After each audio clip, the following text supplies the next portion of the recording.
And so the doctors told me, Kate, you can either keep skating or you can walk when you're 30. Make a choice. I started to think about, how do I see this as not a end, but a beginning? I created a new alter ego. And so instead of being this ex-athlete or former athlete or injured athlete, I became a strategist, a tactician, a closer. Katelyn Good is a world-class athlete turned world-class marketer and performance coach, helping high achievers and elite athletes rewire their brains for success. How can people really tap into the power of their mind? Bo Jackson, he was a Hall of Famer, I believe, in both the NFL and the MLB. I had an interview with him one day, and he was talking about the fact that Bo Jackson actually never played a game in his life. He had a character that he stepped into. You see this with Kobe Bryant, the Black Mamba, Sasha Fierce for Beyonce. A lot of elite athletes use this as a tool, but it's not something that's reserved for athletes. And I think that it can be something that everyone uses. 75% of our brain is related to the visual cortex. And that's why these types of like imagery, visualization, alter ego tools work so insanely well, is because our brains are built that way. Visualization and the mind can get you through absolutely anything. How can I visualize as a marketer to become like elite at what I do? Ooh. Well, Kate, welcome to the show. Thanks for coming on. Thanks for having me, Roy.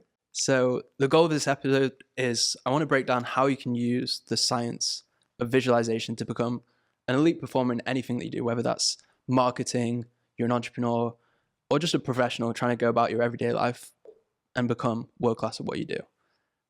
So Kate, four-time, competed at 4 world championships as an ice skater, national champion in Canada, Denmark, and then in 2011, you had an injury. Let's walk back. I want to go back to that time. And how did it feel in that moment? It was devastating, and ultimately my entire identity was shattered. And I'll take a quick step back. So essentially what had happened was I had a major hip injury, and they had to shave my hip socket, my femur, the 2 tears in my labrum, a tear in my hip flexor, essentially rebuild my entire hip. And I was skating 7 weeks later, and I was skating better than I had in a year since the original injury. And we had written off that season because we didn't think that we would be able to skate, but we were skating so well that we're like, why would we not? This is fantastic. And I was feeling so strong. But what we didn't realize was the surgeon had made this small little X in my IT band. And he didn't communicate that to the physio team who was rehabbing me. And so about 2 months later, I was in agony again.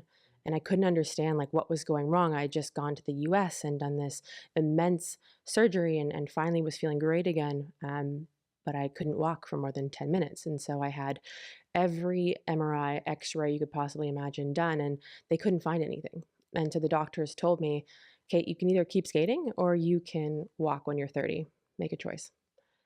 And in that moment, obviously I was devastated, but chose life. But it wasn't about just losing my sport. It was about losing everything that I thought that I was at that time. I was an athlete. It was about grit and discipline, and I had one goal, and it was so clear. And then all of a sudden I had nothing.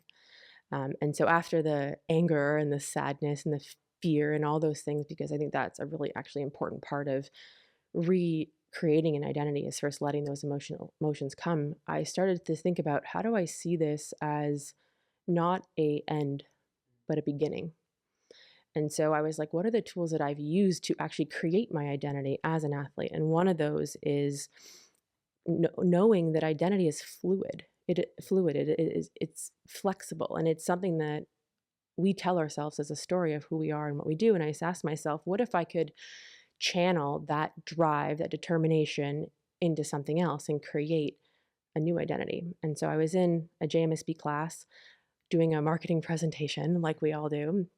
And I was standing at the front of the class, and for me, I was like, this is a stage. Like, I haven't had one of these in a really long time, and I'm super excited. And so we did our presentation, and then a girl from the back of the class like beelined it for me and was like, you need to do case competitions. And I had no idea what the heck a case competition was, but she said competition, and I was like, sign me up. Your eyes lit up. Exactly. And so what I did is I created a new identity. I created a new alter ego. And so instead of being this ex-athlete or former athlete or injured athlete, I became a strategist, a tactician, a closer. And that every time that I put on, for me, there is always, in creating an alter ego, you need some sort of totem or artifact that when you put it on, it's like it is your uniform, you become it. And so every time I pulled on my pencil skirt, I was stepping into this new identity. And the beauty of this process is that it's not faking it. It's you have these traits that are already within you, but you're just using them in a new context. And so that allowed me to take those traits that I wanted to portray as a performer on that stage and bring them to life. And so I wasn't, that first case competition, I wasn't just waiting to be ready. I was choosing how I wanted to show up in that arena, if you will. And that really allowed me to reinvent my identity and become someone else. And I think that you can have, we all have multiple identities. Not that we're being inauthentic in one or the other, but we have different ways that we're going to show up, whether we're a parent or whether we're on a stage or whether we're in a meeting. And those things can be fluid and change as we go. And you can really activate different characteristics of yourself within it. So that was one way that I kind of started to reinvent my identity in that moment, and haven't looked back. What were some of those traits that you took from all of the passion and obsession of being a Mm. world champion ice skater? Like, you started skating at 3 years old, and for 18 years of your life, like, this was everything to you. So Mhm. like, how did you take some of those elite performance Mm. skills, mindset, and then carry them through to create this new identity? I think ultimately I realized that those exact traits, obsession, determination, passion, discipline, they're not athletic traits. They're human traits. And those are all within me. And if I can use those, what I've learned and how I've had to deal with pressure and focus and getting through immense obstacles, how do I take those things and just apply them somewhere else? And I think that truly allows you to build confidence in a new way, because I actually believe that, I used to say at least, that I don't believe in myself, I have evidence. And I have evidence because I've looked for it and I've cultivated those stories in my mind to prove to myself that I've done these pieces of whatever the thing is that I'm trying to do next. And so for me, it was pulling on those types of traits, but I also pulled on traits from other things, like an animal, like a tiger, like how is it elegant but also strong, right? And so when you're creating an alter ego, it doesn't have to be human traits. They could be something that an animal represents for you. It could be an object. It can be really anything, as long as it has a really deep meaning for you and what it represents, and then how you activate that when you use, whether it's in skating. For me, it wasn't a pencil skirt. For me, it was when I put on red lipstick, and I always wore red lipstick, that was me stepping into my performer self in that arena. Like, as an athlete, when you're an ice skater, like performing on the ring, Yeah. how did you use this alter ego to perform at the highest level? I think it's became foundational to who I was in the rink. And it starts much before actually stepping on the ice. It's the act all the way through. When you start by getting on the bus to go to the arena, when you're putting on your costume, when you're doing your warm up, when you lace up your skates, it's really about thinking about, how does this person or this identity, how do they act in that moment? How do they feel? How do they show up as? What are the words that they use um, that may not be how I, as my non-alter ego self, show up in the world? And so for me, there were multiple components that I pulled on, and it showed up by when I was getting into that competition mindset. It's almost like a switch, like you flip it on when you activate, for me, that lipstick, and then it becomes just who you are on that ice. There's a really interesting guy named Bo Jackson. He was a Hall of Famer, I believe, in both the NFL and the MLB. And Todd Herman, who talks a lot about this alter ego effect, had an interview with him one day, and he was talking about the fact that Bo Jackson actually never played a game in his life. He had a character that he stepped into, and this, you see this with Kobe Bryant, the Black Mamba, Sasha Fierce for Beyonce. A lot of elite athletes use this as a tool, but it's not something that's reserved for athletes. And I think that it can be something that everyone uses. It could even be stepping into, let's say that you're having trouble as a parent, turning off work and stepping into dad or mom mode. And so you can create it on both sides when you need to be a bit more softer and compassionate and warm and those types of characteristics when you're home versus we want to be more um, the intensity is up when you're at work. And so you can use this type of tool in really any aspect of your life. And it's incredibly powerful because it taps into our imagination. And all of us as children use this. Think about when you used to dress up as, I don't know, what did you dress up as a kid? I used to dress up as a soldier and I would run down the stairs Exactly. and And did you wanted to go to battle and like fight everyone. exactly? Did you feel Yeah, stronger? yeah, Did you feel more capable of yeah. taking Everyone, over? my whole family was like laughing at me, but I didn't care. Right? And that's because like as children, we have this imagination that we can tap into at all times. And Mhm. this works so well because it's innate in what we do. And a lot of people that I talk to about this have like, oh, I kind of like use parts of this or I have Yeah, used parts of this in the yeah. past. And that's because it is innate, and 75% of our brain is related to the visual cortex. And that's why Mhm. these types of like imagery, visualization, alter ego tools Yeah. work so insanely well, is because our brains are built that way. And I've really seen a massive amount of success that I could attribute to that kind of To tool. the power of the mind. Yep. When did your journey for visualization start? When did you first Mm. realize like my mind is like the most powerful thing that I have in this life, and like how can people really tap into the power of their mind to unlock any goal that they want to set out and smash and achieve? Hmm. I think there are two moments for me that the mind, and for different reasons. The first story is about it was on my 18th birthday, and in skating you do a 6-minute warm up where you have all Mhm. the teams on the ice at the same time, and then you each go individually. And during this time, my partner and I collided with another team, and his blade went directly into my knee. And so I severed the small ligament in my knee, and I had to be rushed to the hospital.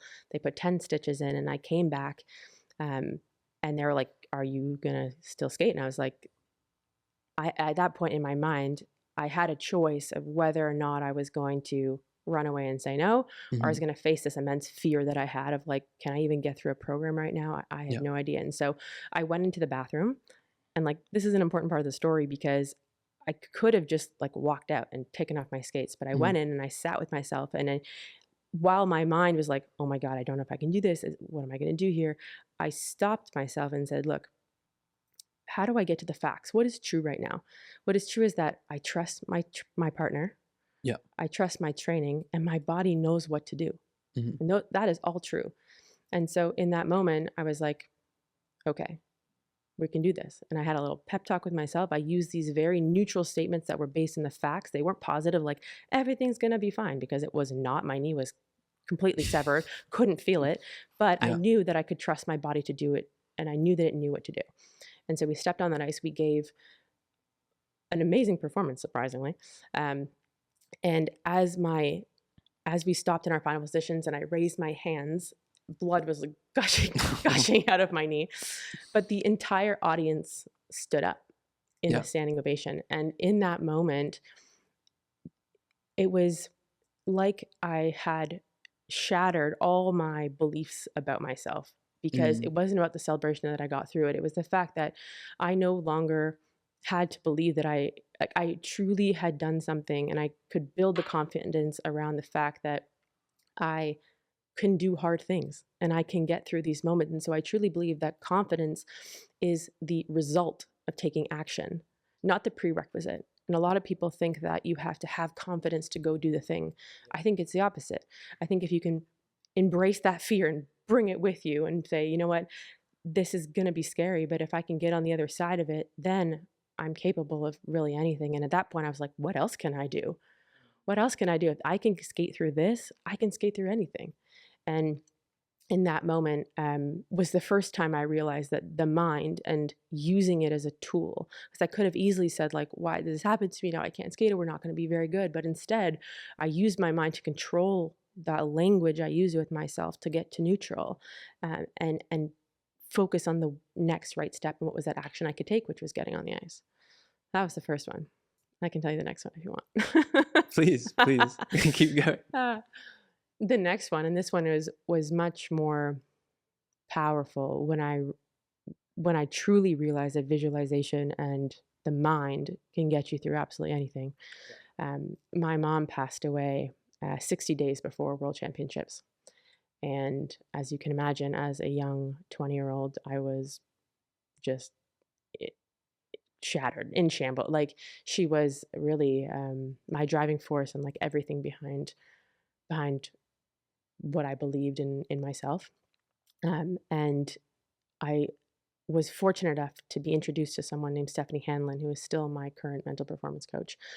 And she is the one who truly taught me how to use the mind to get through massive obstacles. And so instead of using you, in these moments, a lot of people say, like, everything's going to be fine. And like, I'm like, I am not fine. Like, that positive thinking was the last thing that I wanted to hear at that moment, even though it can be a powerful tool. I think that in that moment, just wasn't what was true for me. But instead, I used, again, going back to those neutral statements of like, what is the facts without judgment? And for me, that is, I, am am I able to still skate? Yeah. Can I still compete? Yes. And so in the time leading up to that, the days that I couldn't skate because I wasn't physically capable, I just was so emotional and so upset about this loss, I would use visualization to skate on the days that I couldn't. And so the mind, what I learned is that the mind and the brain don't know the difference between what is physically happening and what is you're imagining is happening. And so in those days that I couldn't, it was like a mental rep for me. And the more that I could do it, it was like my body was living it anyways. And I actually believe that we skated better because in those visualizations, I was skating the perfect program. Or even if I had made a mistake in my visualization, I was using that as like, okay, how do I respond to that? If we fall on our twizzles, what happens? How do I respond to that more quickly? And so on the day of the event, I ended up having the best skate of my entire life. And I was able to honor her that day because of the tools like visualization, like language, and not voicing negativity that allowed me to really honor her and have the best skate of my life. And so that's kind of when I finished that program is when I realized that your mind is your most powerful asset, and visualization is a tool that if you are not using it, you are missing out on your built-in performance enhancer. Um, yeah. But I think a lot of us are guilty of having a lot of negative Mm, self-talk. A totally. lot of the time, and being stuck inside our own heads, and a lot of the time, the hardest person to look at and criticize and go beyond that negative self-talk is ourselves. Like, it's very easy to give someone else advice, but when it comes to giving ourselves that pep talk and Hmm. um, overcoming that like mental blockage in our minds, like how can we overcome that for people who are stuck in that like negative cycle of self-talk? You're right. We are our biggest opponent most of the time. Our negative thoughts we're completely weaponizing against ourselves. And the first thing that when I'm teaching athletes about how to deal with negative self-talk is one, becoming aware of it. Hmm. We actually are not as aware of how much negativity we say inside our head and that we voice outside our head as well. And so I think the first step I take is actually having them on one day, take out a piece of paper or a note in your phone. And every time you have a critical or negative thought, write it down Hmm. and start seeing what you're actually saying to yourself. Yeah. And then from there, okay, how do I rewrite those with things that you have evidence to prove? So I'm not saying to make up something, but let's say that you keep saying like, oh, I always mess up, or I'm such a klutz, or I don't think I can do this, or I don't have time for this. All of Hmm. those are negative thoughts, right? And so how do you first rewrite the script of those? How do you rewrite them with things that are true? I have done the hard things because I am adaptable because Yeah. example, right? So first thing is one, becoming aware of them. Yeah. Two is recognizing too that everyone has them. Yeah. The best of the best, all, like, if anyone tells you they don't have doubt or fear, they're lying. It's Hmm. everyone, 80% of our thoughts are negative. And so Yeah. the second step of that is learning that when you voice something out loud, it is 10 times more powerful. And they say that negative thoughts are 4 to 7 times more powerful. And so if you voice negativity, saying something out loud, you're then increasing the probability by 40 to 70% of the likelihood that that thing that you don't want to have happen is going to happen. You're giving it power. When instead of just thinking it, the first step I teach people is just try for a day, not to say it out loud. You can think it, but don't say it. And that's always a very simple step that anyone can take today by just not externally vocalizing that negativity. And so the other way to think about this, so now once you have awareness, you've stopped saying negative things out loud. The third part of it is about cultivating the memories that you want, rewriting the story of what you tell yourself. And so again, going back to the evidence component, it's looking for evidence that you have in your life when you have done those things well, and keeping that as like a memory bank or your mental bank account, if you will, of those things that you have done. And so you can start that by either writing them down or getting really clear about, how do I cultivate a story? How do I create that ad campaign in my mind that is positive, that is in the direction of the goal that I'm trying to achieve, that supports it? And you start repeating those. And so some of the tricks that I use with athletes is, guess how many doorways we walk through in a day? Hundreds. Yeah, hundreds. Yeah. And so one of the things that I have athletes do is, especially if they're trying to rewrite that negative thing that they can't do, is, let's say that your goal was to run, I don't know, run a mile. Marathon. Yeah, or in X amount of time.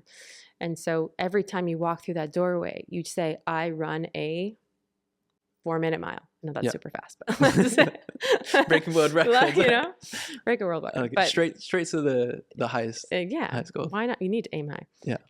And so if you use that as a trigger of every time you walk through that doorway to start reinforcing that message, you start rewriting that tape.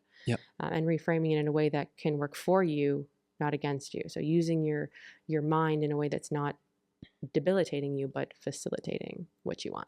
How important is like going away from that fear mindset to a mindset of abundance, and like experiencing the emotion before it actually happens?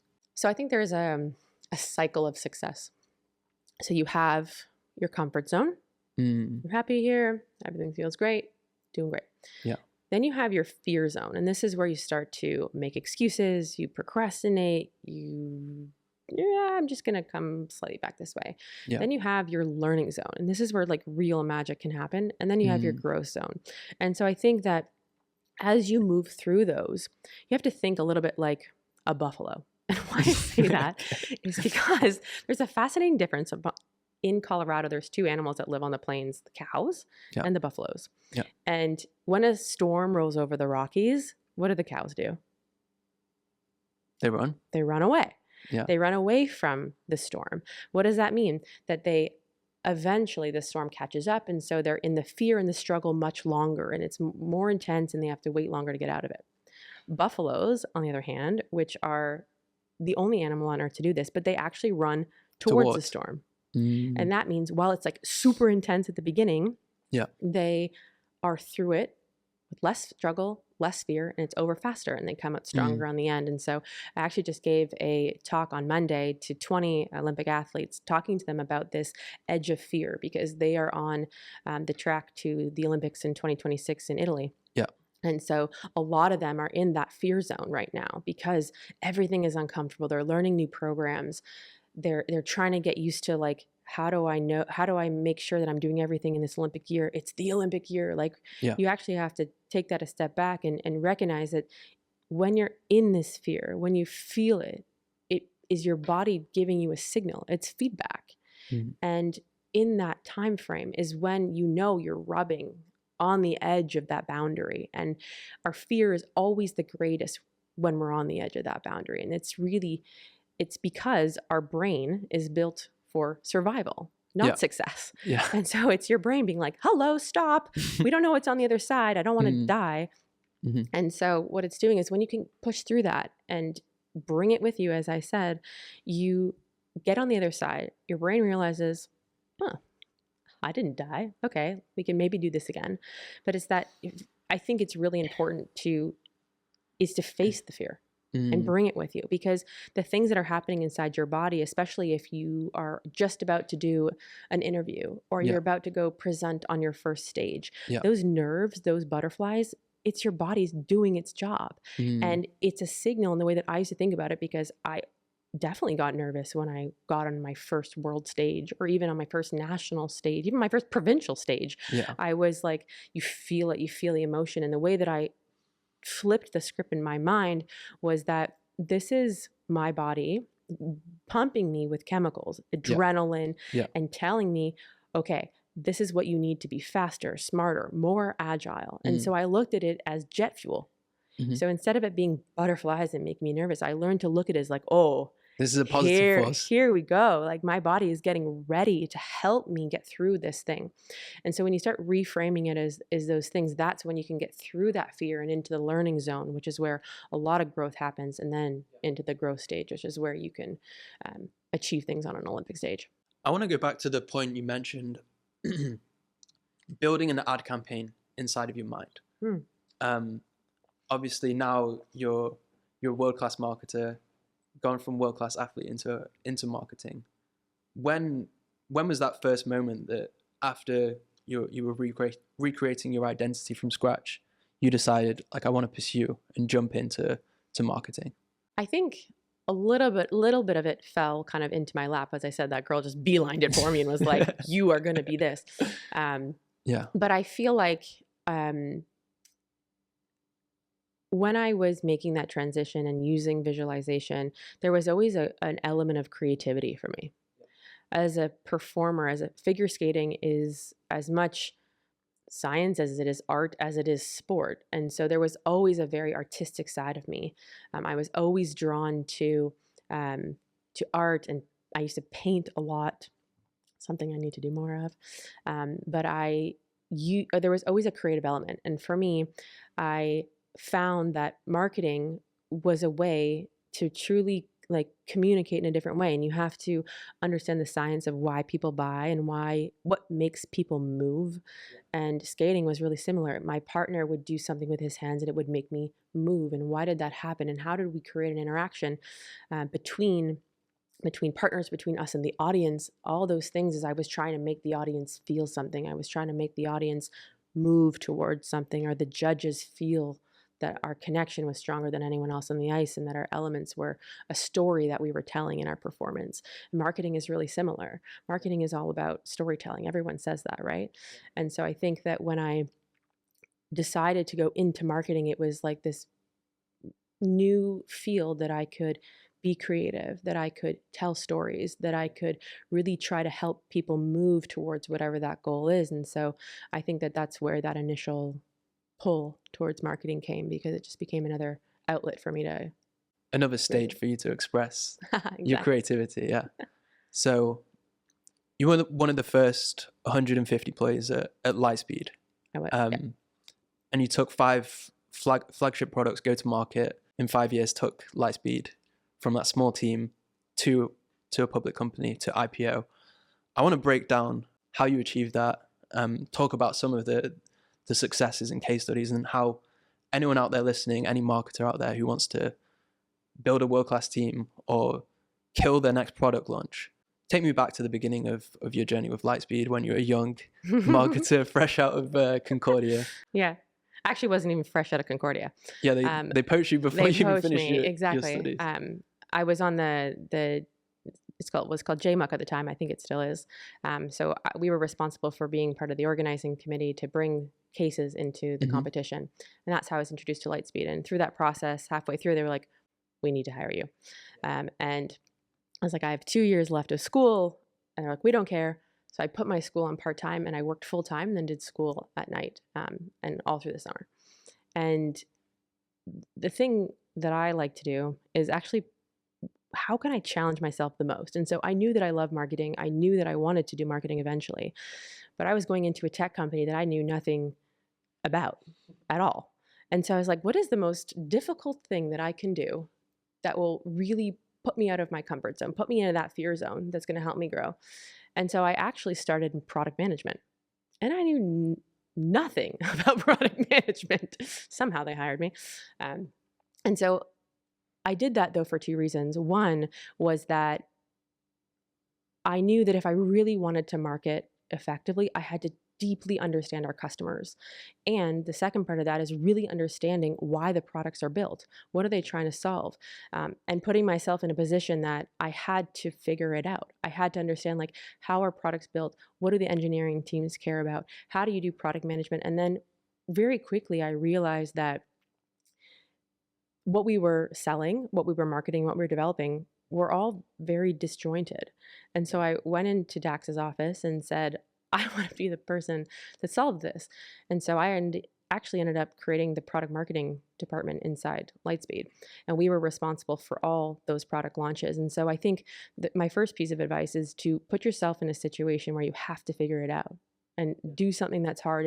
And if you don't want to take a product management job, which I totally understand, making sure that you are deeply connected to that. And so one of the things that I think has helped me a lot is, whether that's rebranding companies or tripling their revenue, is actually getting out of my own head and getting into the customers, because everything is based in that. Everything is based in what are the problems you're trying to really solve for them, and what are the things that they actually really care about. And that might be different than what you're currently messaging to your potential customers. And so I did a lot of work interviewing customers. We went into local retailers, we went into the restaurateurs, and I sat with them and really tried to understand, like, where does the pain happen? What are the words that they use in their own language to articulate the thing that they wished happened? And then I use that to create my messaging for our go-to-market launches.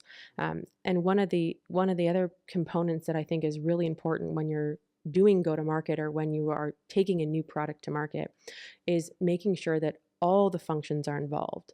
Go-to-market is not done in a vacuum of sales and marketing.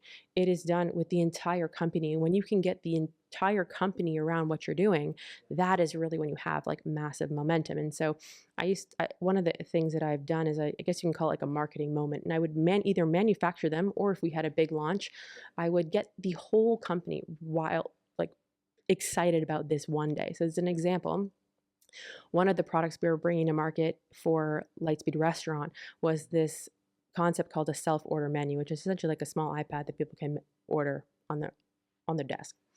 And it was a very small launch. This isn't like a massive product. It's not going to change the face of the company, but to show you that we did this even at a small scale. So we wanted to make sure that everyone in the company understood what this product did for the user.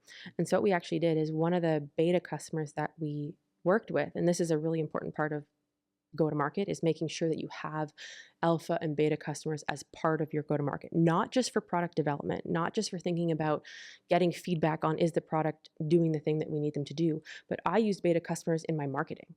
I had them look at landing pages, and I would just watch them interact with the landing page. I would watch them read it. I would watch them figure out, okay, does this CTA make sense here? Does this language make sense here? What should I put instead? And so I use them not just in product development, but in actual marketing. And that was a huge unlock for me. And then from there, as part of being a beta customer, we actually had a ice cream truck, which was one of our customers, come to the office. And so we made this event where one of the lunch hours, the day before launch, everyone had to come and get an ice cream from the ice cream truck using Lightspeed self-order menu. And so what that did is, it became this marketing moment where the entire company had to use the product. Everyone from finance to HR to development to, didn't matter what you worked on, you all experienced what our customers were going to get the next day. And that was one of the very cool launches that we did. Again, super small scale. This product was not going to be revolutionary, but the whole company, the internal marketing we did, made massive buzz. Everyone got a t-shirt. Everyone started taking pictures and posting it on social. And now you have employee reach, right? Yeah. And so the internal marketing component. So the next day when we did the official launch and we sent all our emails out and the blog and PR and all those sorts of things, everyone in the company knew what to talk about. They made their own posts on LinkedIn. They shared videos. And so your reach just went exponentially wider by using your employee base and getting them involved in the product launch. That's so interesting. To effectively market externally, you need to first figure out internally how you're marketing, because a lot of companies are your most powerful asset is your own team, Totally. especially for a huge company like Lightspeed. Totally. And I think a lot of companies are disconnected internally. And then when they launch a product externally, that reflects. I think so. And the companies that you work for, like, there are not that many moments that you get to celebrate as an entire team. And I think going back to some of the principles that I learned as an athlete, is one of those is celebrate those small wins, right? And giving your teams an opportunity to all unite around something, whether it's big or small.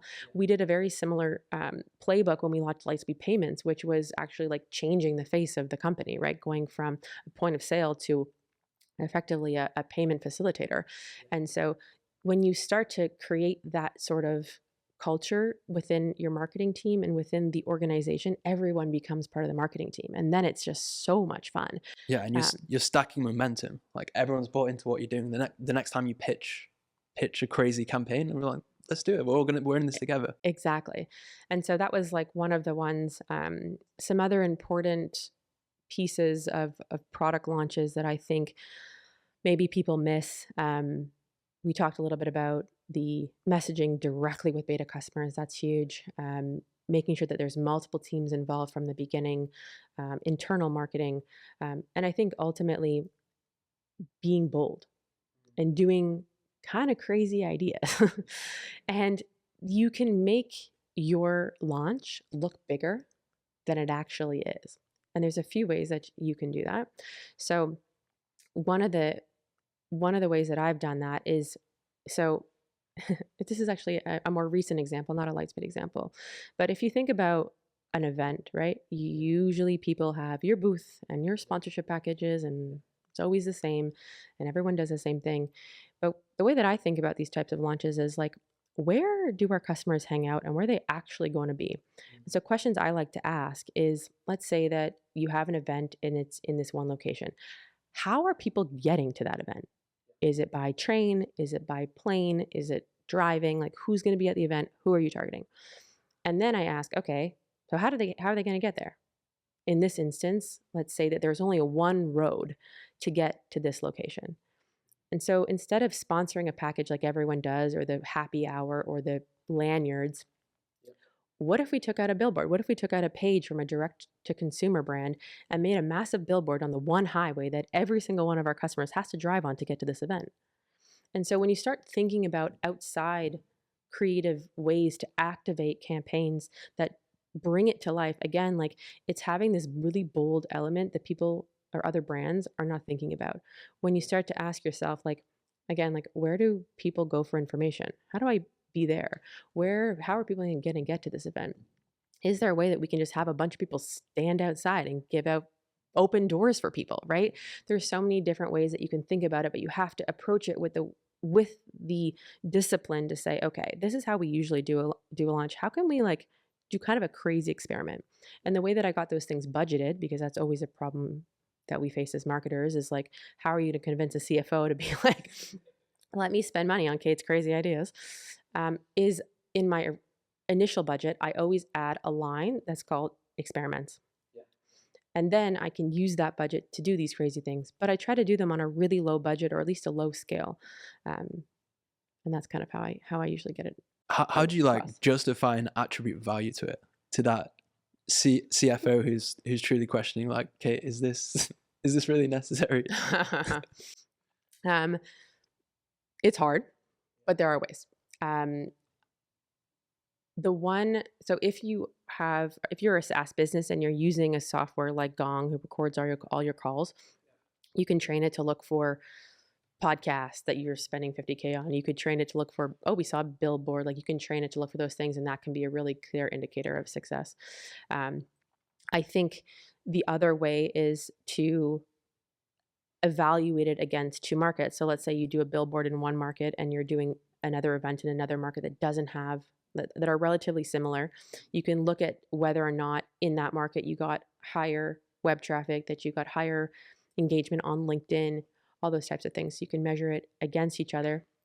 And I think sometimes the best conversations are just with your sales rep. Are you hearing people talk about this? So at the event, as an example, how many times did you hear people mention that they saw the billboard? That's kind of an indication. attributing revenue to it can be hard, but if you set out with the goal at the beginning that it's an experiment, like that piece is really critical to get right. Is like, what is the goal of this campaign? Is it direct pipeline, or is it like really getting clear on what is that before you start is important. But one of the ones we did at Lightspeed it was actually, we were having, at that time, they were a very small company and not a lot of people knew them, especially in Quebec. We didn't have a lot of retailer or restaurateurs, and we were really having trouble hiring top talent. And so my approach to that was like, why don't we, where, again, the question going back to, where do the people that we want to hire go? Most of them take public transport. Most of them take a bus. And so what we did was a full metro takeover and a bus takeover. And it was in Montreal. It was super inexpensive because out of home advertising, you think it's very expensive. It's not. And usually if the spot after you is not booked, you just run it for longer, which is even more exciting. And so we did this campaign, which got a lot of pushback from leadership being like, what is this going to do? And what we saw after was the number of resumes that we got increased by like 15% in a couple of weeks. People started actually knowing who we were when we as employees talked about what we did. Oh yeah, I know that. I saw that on a bus. And then on social, now we have these out of home campaigns that make us look like we're bigger than we actually are today. And so the perception now of the brand is that, oh, even as a retailer, oh yeah, I saw that on a bus. You guys really must be doing well, making money, have great products because you've made yourself look a little bit larger than life than you actually are. So as a startup, it is something that I really encourage people to try is do the big stuff, even if you're small. You built a world-class team at Lightspeed. What is it you really look for in a world-class marketer? Like how do you hire the best people and train them to become really truly world-class at what they do? I like to look for doers, not talkers. I think especially now when there's so much access to podcasts and really fantastic marketers around the world, it's pretty easy to prepare really well for an interview and just be able to kind of talk your way through it and sound great. And so I really look for evidence, and I like to know where they have won. Like, where are you winning in your life? Talk to me about that. And that doesn't have to be in marketing. That could be in anything. Like, did you create a small Shopify store when you were 15 and sell t-shirts? Like, have you tried to do things that are out of your comfort zone, that you've demonstrated that you are a winner or can win, and that you have the aptitude to want to be coached and want to learn better. So I think that's a really important one. And I think that, yeah, it's that track record of winning. But if you're new to marketing or any field, or you're coming out of school, sometimes they're like, well, I haven't done anything. How do I prove that? And I think the other trait that I look for is this level of, some people think this is a bad word, but obsession. And I love that word. It's my favorite word. yeah. And again, you can be obsessed with like anime. You could be, it doesn't matter. But if you deeply, exactly, if you deeply love something enough to be able to talk to me about pumpkins for 45 minutes, like that shows me that you have something within you that when you latch on, that you can really get deep into it. And so I think that's one way that's been really important, is really looking for people who do and not just talk, and digging deep into their stories. Because especially if people have been part of a team or they talk about things that they've done, it's like we. But I want to know, like, what part of that did you actually do, right? So getting really deep into that. And how important is that, like, athlete mindset? Like, we talked a lot about visualization. Like, how can I visualize as a marketer to become like elite at what I do? Ooh. So I think having an athlete's mindset as a marketer is absolutely important. Not critical, but I think it can really set you apart. I think that level of like drive, resilience, determination, discipline, all those traits are incredibly important as marketers, because we are constantly testing, we're constantly trying new things, we're constantly getting feedback, right? And all of those things are what you live as an athlete. And so when I was using visualization as a marketer, there's a few different ways that I did that. You could use it on a very small scale. So that could be like preparing I'll tell you a funny story in a second. Preparing for yourself to do a big speech on a stage, but it doesn't have to be that big. It could be a small leading your first team meeting. And so the way that again, going back to like the building confidence and learning how to build confidence, I think if you can break it down into smaller pieces, then you have the ability to build that evidence with yourself. So let's say that your goal is to, let's say for the podcast, I want to get 100,000 listeners, 100,000 subscribers. Yeah. Might sound ridiculous, but I'm delusional enough to think that it's possible. So I'd break this down in two ways. One, what are the small components of it? Let's say that you haven't even started the podcast yet. Because some people want to start, right? Rewind 1 year ago. Exactly. Yeah. So I think the first thing is, one, it's really helpful if you have someone with you that can, whether that's like your boss or a mentor, or even just a friend, to help you facilitate these things. So let's say that it's speaking in a microphone and interviewing people. And so before you do this massive goal, like it is kind of absurd to think you're gonna have the confidence to go and do that. Some people have it innately. Some people are like, I don't even know where to start. And so the first thing that I would do from like a tactical perspective, and then I'll get to the visualization piece, is one, have yourself on every team meeting on Zoom, speak for at least 1 minute in front of people. Get a point over.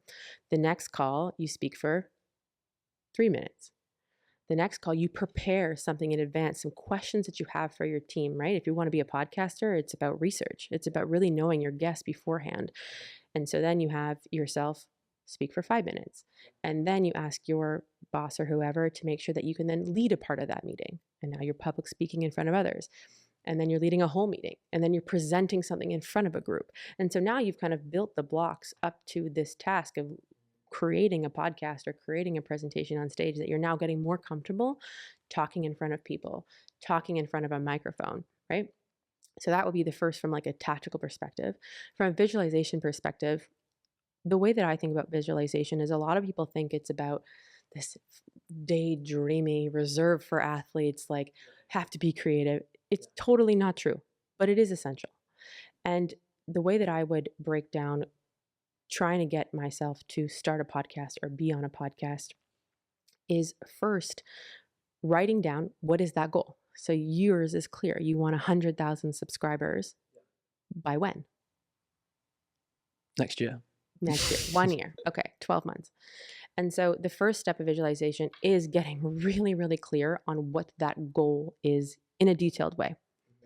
The next step is looking at, okay, when that moment happens, what does it feel like, right? Who is the first person that you're going to tell? How do you find out that you have 100,000 subscribers, right? Like, are you looking at your iPhone? Are you opening your computer? Is it a notification that comes out? And like, what does that exact moment look like? Who's beside you? What does it smell like? Like the whole thing, I want you to really get into the details and immerse yourself in that moment. And so much so that like, what's today? May 30th? If it's a year from now, like on that timestamp on your phone, you see May 30th, 2026, right? So detailed that you really start to embody the exact moment. So now you have this moment. What I would do next is actually, a lot of people think the visualization is just about the outcome, when visualization is actually about the entire process to get there. As I talked about when I was skating, it wasn't the moment of me like raising my hands and seeing the best marks, personal best. It was the moment that I turned on that alter ego, that I got onto the bus, that I put on my headphones, that I got to the rink, that I walked in the doors, that I sat. How did I put my skate guards? I was like very superstitious. So I like always put stuff in the same spot. But like, what are all those tiny, tiny steps that lead up to that moment in that day? And for you as a podcaster, I would start thinking about in my visualization, who are the people you want on the other side of that microphone? Who are you looking at? What is that? How do I see those moments? And like, what has to happen for me to get to that 100,000? Do I need to see the 50 first? Do I care about the 50? Do I need to know that the quality of my output is improving, that my questions are getting better, right? And so when I think about first writing a visualization, it's actually writing that whole script from today, May 30th, 2025, all the way to 100,000. And what does those steps look like? And again, this is like a more complex visualization. You can do this on a much smaller scale. But if I was you, that's what I would be going through every day. And you sit down when you wake up or before you, for me, it always worked before I went to bed. So you sit on the edge of your bed and you run through this.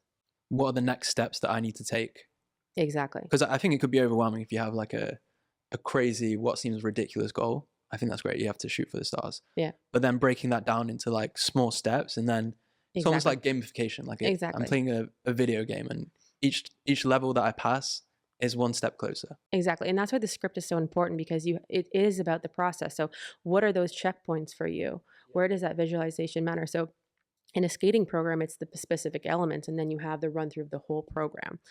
But I've used this in my life as well, where this is like a super personal story, but my first birth was like very traumatic.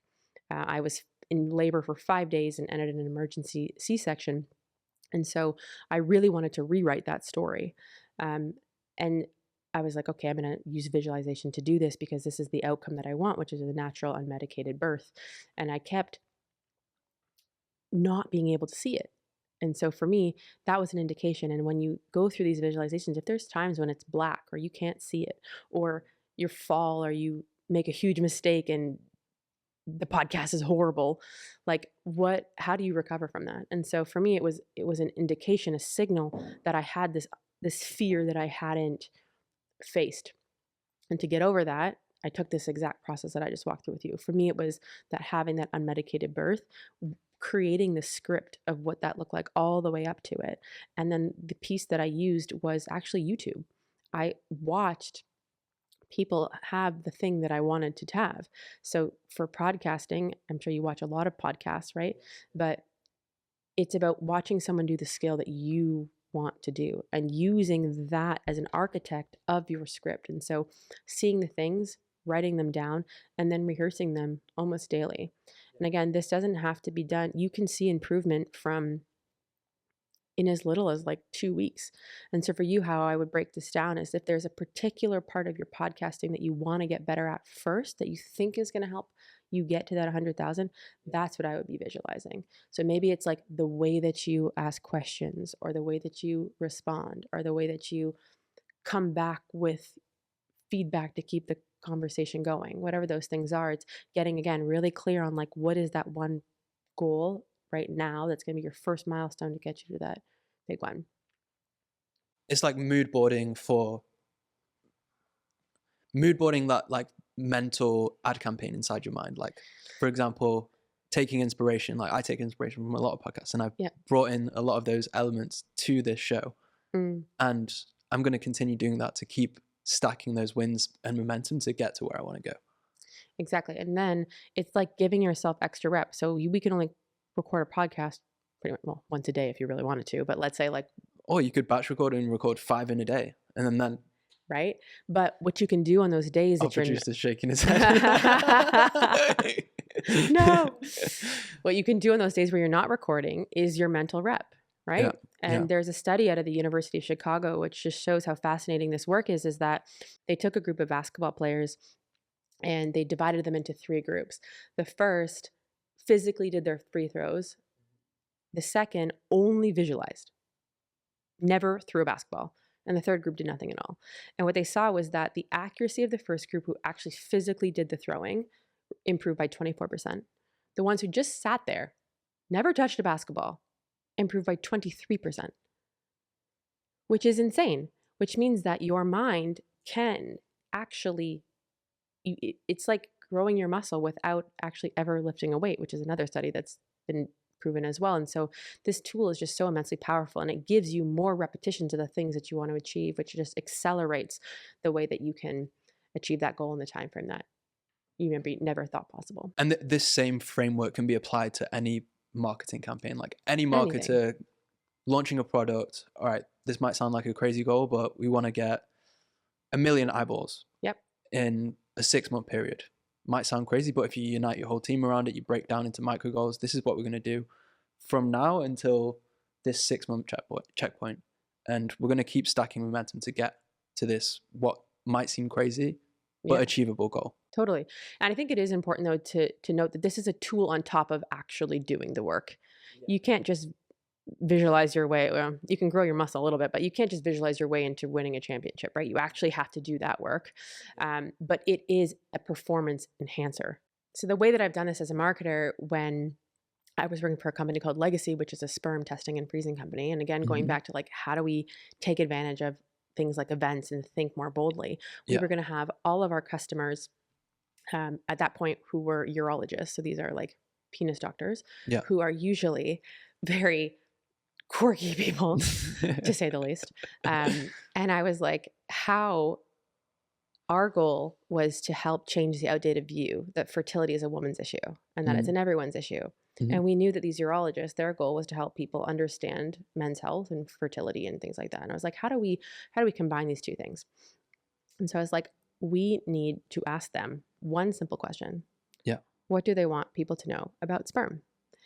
And so I knew that, okay, I'm going to do a man on the street style interview inside this event with these penis doctors because it's just going to be freaking hilarious. And I know that someone is going to say something ridiculous.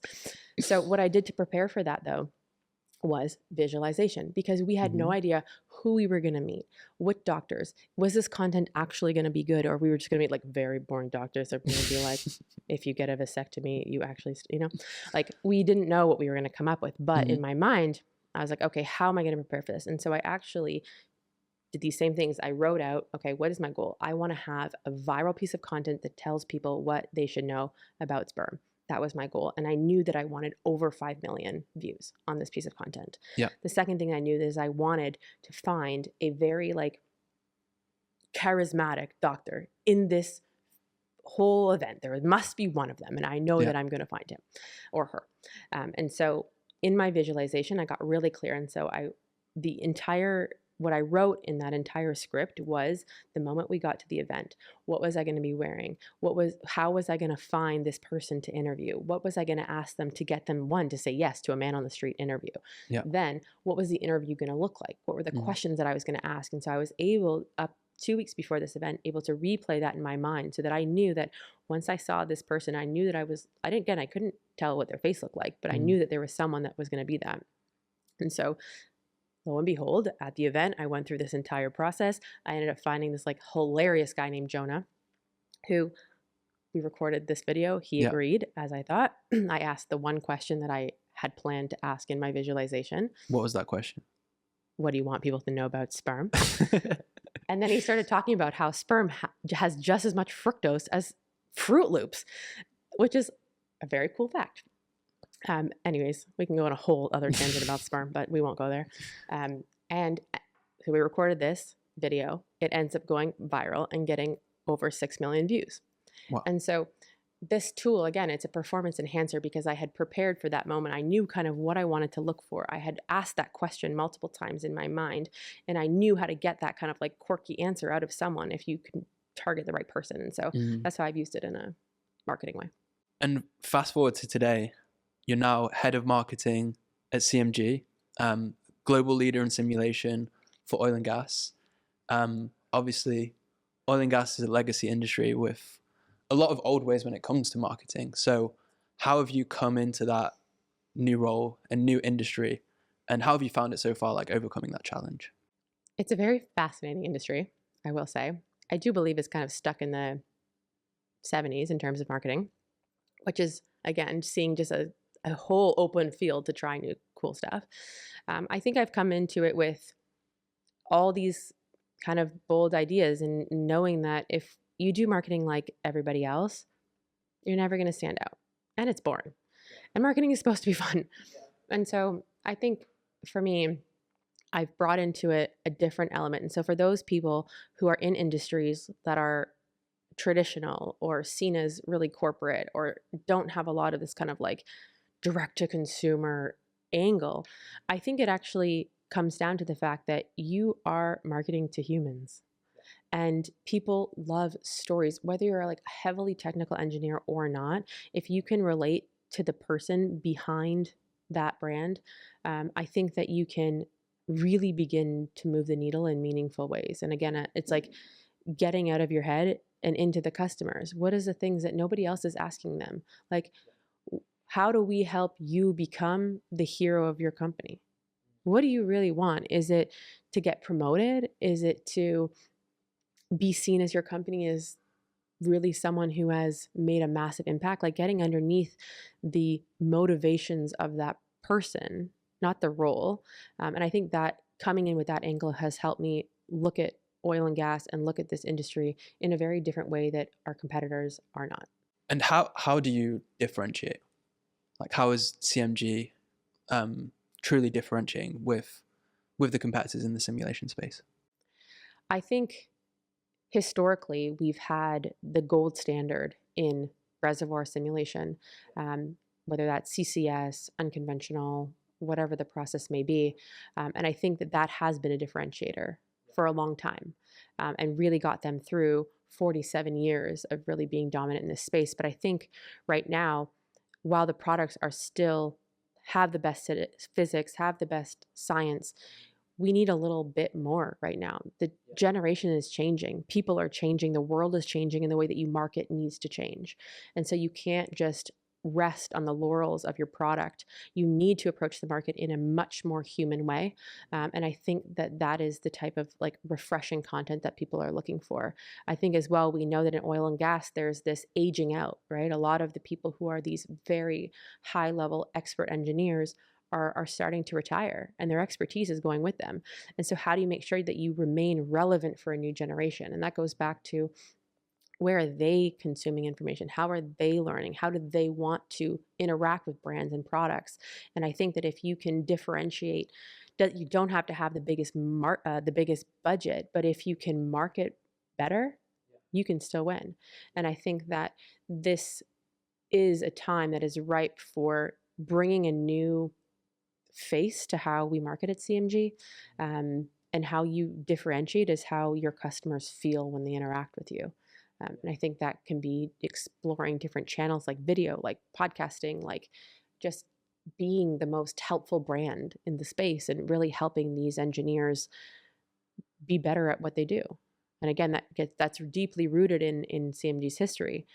And so how do you pull on those strings to remain true to who you are while still having a brand identity that brings you into the future? And building a narrative for like the next generation of stakeholders and decision makers who consume media in a whole different way. Exactly. Like in the past, it's been very much handshake, take you out for lunch, kind of industry. But things are changing. The whole industry has to shift, and I think that's one of the problems with oil and gas is there's some resistance there. Mm-hmm. And I think the companies that will win are the ones who are tapping into that. Taking inspiration from D2C, taking inspiration from other industries. That's how you win, by being bold. Exactly. So how do you really take the next step with CMG and continue to be bold and stand out within the next product launch, within the next year to 2 years? I think first is always staying rooted in your customers and staying immensely connected to them. I think what you said is really accurate, that this industry is incredibly based on relationships. And I think that won't go away. And so I feel like, how do you make those relationships even stronger? How do you do things that truly resonate with the people that you're trying to build those relationships with, and use marketing as those relationships at scale? Right. And so I think, how do you stay bold? I think it's about challenging the status quo of how marketing helps an oil and gas company, or how marketing helps a B2B company or a tech company in this space. And I think you do that by stepping outside the marketing box and not just doing events to do events, not just doing a booth because we always have, challenging those and being courageous enough to stand in the experiment and know that, okay, we've never done this, and we're kind of afraid that it might fail, but that's fine. That's how you really start to unlock different things. And I think it's about not being afraid to try, and knowing that most of them probably won't drive the pipeline that you're looking for, but that 20% will, and that can have a massive impact. And I think you do have to consider both short and long-term plays at the same time. And so making sure that obviously that your sales team is getting the pipeline that they need to reach their numbers, but also thinking about, how do we build this? how do we build this brand over time and make it iconic in a way that people remember it because it made them feel something. And I think there's a few ways you do that. I think these types of like stunts, if you will, are one way to get more attention and really start reinvigorating those conversations. I think the products do need to meet their needs and support them, and you need to drive innovation and constantly meet the needs and go beyond the needs of the market, and give people a way to maybe do what they do today differently. Um, yeah. What were some of like the misconceptions you had when you first joined the industry? Like, what was your perception when you first started oil and gas? Like, what did you think about the industry? That's a funny, oh my gosh, what did I think? I know what people around me thought. They're like, why are you going into that industry? It's like dirty. And that couldn't be farther from the truth. I think that this industry is the one that is really trying to diversify energy. They are actively trying to change the narrative. And I think that there has been a lot of propaganda against it. And I feel like especially young people are reading into that and believing it. And I think that was maybe one of my biggest enlightenings. Enlightening. One of the things that I was most surprised by was actually how forward thinking people are, and that they want change and that they're really trying to promote a world where we can all exist with a healthy world, right? And so I think that was probably one of the biggest ones. I think the second was like how I think the second was how powerful these tools are. Simulation allows you to essentially do your job, like do your job that you would have otherwise been blindfolded to do. You can see underground. While it's not perfect, it is just insane, the science and the physics that goes into the fact that we can now make decisions based on simulation of something we cannot even see. I would argue that there's a product manager at our company that his grandfather was literally a rocket scientist and built rockets. Yeah. And he was telling me a story where they had a deep discussion on has more uncertainty, building rockets or doing what we do in simulation. And the rocket scientist agreed that what we do is much harder, yeah, and has much more uncertainty. And I think the fact that that tools have been built to solve this problem and the world's most challenging problems is just incredible. And I feel like a lot of people have no idea that these things even exist. That's the thing, like that there's so much high tech within the industry, but it is so terrible at marketing itself. Yeah. So I think if the industry really thinks, a lot of people in the industry think like, oh, we don't need to market ourselves. We can just rely on handshakes and relationships. Yeah. But then in the long term, you're not going to attract the right talent to the industry. And there is so much high like innovation that happens within the industry, but it's just telling that story in a way that is compelling and that can relate to a non-technical audience as well. And it's ripe for change. And I think that for anyone who's considering even like going into your typical B2B companies, like consider oil and gas. There is so much room to have a massive impact as a marketer here. Yeah. Because the stories haven't been written. And so how do we rewrite them? And it's a blank canvas. Exactly. Yeah. And there's so much room for creativity. There's so much room to bring things, as I said, from other industries into this one that have never been tried before. And so for me, it's incredibly exciting. Wow. But there's so much to unpack. I kind of want to go back a little bit and just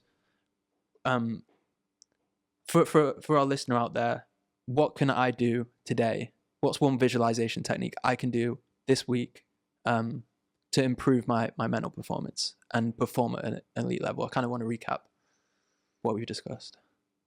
So I think most people today are probably not doing any sort of visualization. And so I think the first step is to get really clear on what you want and what that moment looks like. Who is there? What does it sound like? How do I see it? What happens?